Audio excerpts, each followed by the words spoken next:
Africa is undergoing a massive transformation, and this particular transformer is joining me in welcoming you to the Africa Aerospace and Defence show at the Waterkloof Air Base just outside Pretoria.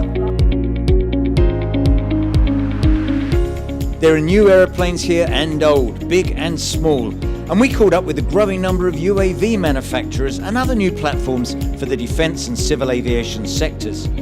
The show was opened by President Cyril Ramaphosa, who stressed the importance of defence and security to the future economic growth of the country, while also recognising the need for partnerships. That was good news for the UK's High Commissioner, as his country is preparing for Brexit and is seeking out new opportunities.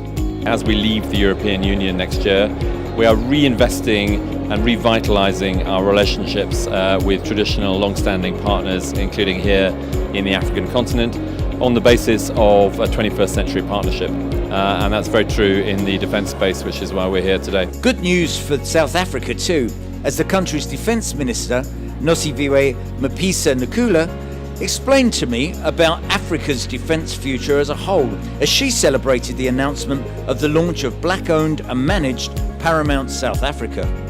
Not only do we have a defence industry, we are in a competition with well-developed countries, and which can be a challenge at times.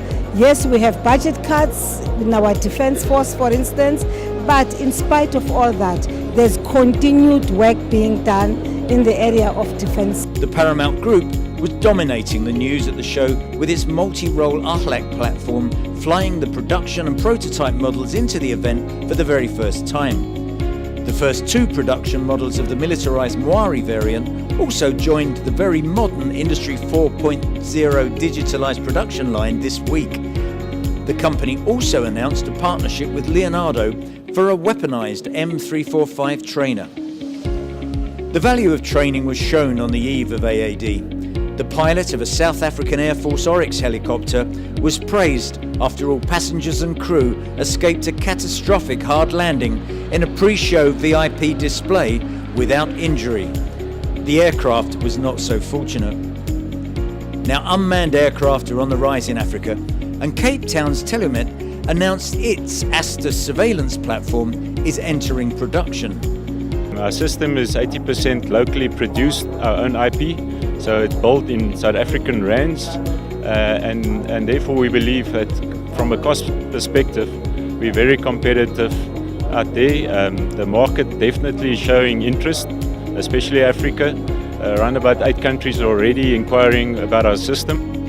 With a 50% increase in the number of business aircraft on the African continent over the last 20 years, and an amazing 69% increase in the number of high net worth individuals, it's no surprise then that the business jet manufacturers are here in force. Bombardier came to the show with its Global 6000, while behind me here, Dassault brought its 8X, the flagship aircraft of the Falcon fleet, for the very first time. So that's the reason why we are bringing it, because we can do smaller one, which the customers already know because we have 20 airplanes in South Africa.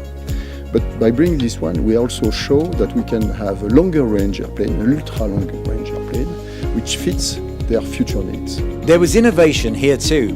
One South African company, Pegasus Universal Aerospace, is well on the way to raising the $50 million it needs to bring its vertical takeoff business aircraft to market. A market that it sees replacing the helicopter in some key urban transport and bush roles.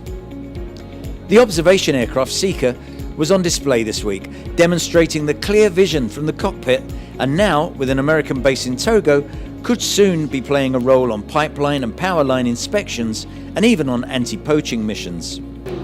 There are 19 countries in Africa where you can look to the skies to see the great workhouse, the C-130. Well, there's not that many places you can look to the skis.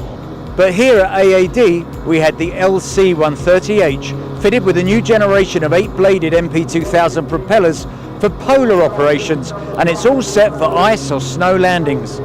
Its big sister, the stretched C-130J-30, was catching the most attention from the region's air forces. Well, that's it from here in Pretoria. If you want more on any of these stories or other defence stories, then go to our website wearefin.com. Thank you for watching.